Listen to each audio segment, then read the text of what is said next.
Voyons Jean chapitre 6, verset 53.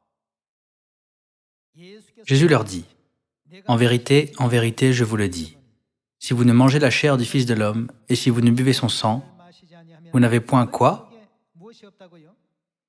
La vie en vous-même.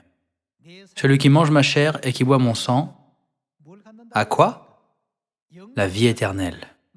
Et je le ressusciterai au dernier jour. » Que voulait dire Jésus lorsqu'il a dit « Celui qui mange ma chair et qui boit mon sang a la vie éternelle » ? Selon la Bible, qui seul possède l'immortalité? Seul Dieu a la vie éternelle. Le fait que nous recevions la vie éternelle prouve que nous sommes les enfants de Dieu. N'est-ce pas? Voyons Matthieu, chapitre 26, verset 17.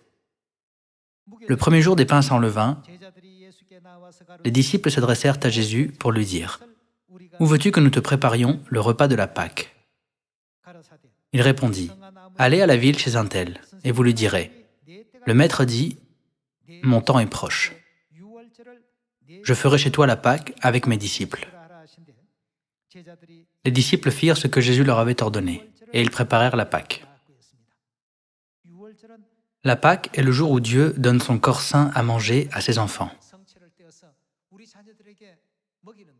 C'est aussi le jour où Dieu donne son sang précieux à ses enfants. Passons au verset 26.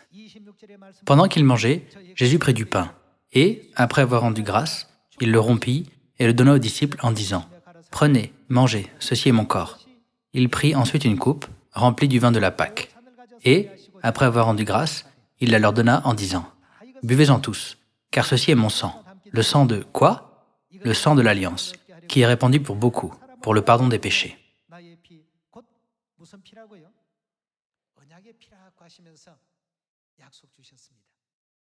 Jésus-Christ nous donne le pain de la Pâque comme sa chair, et le vin de la Pâque comme son sang.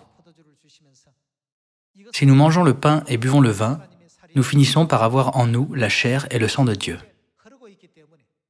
Ainsi, nous sommes liés à Dieu par la Pâque de la Nouvelle Alliance, par laquelle nous appelons Dieu notre Père, et Dieu nous appelle ses fils et ses filles. Les enfants n'héritent-ils pas de la chair et du sang de leurs parents? La Pâque est une fête d'une grande importance. Je vous demande sincèrement de tous célébrer la Pâque cette année, afin de participer au corps saint de Christ et à son sang précieux. En célébrant cette précieuse fête de la Pâque, nous pouvons tous participer à la gloire de retourner dans notre maison céleste éternelle.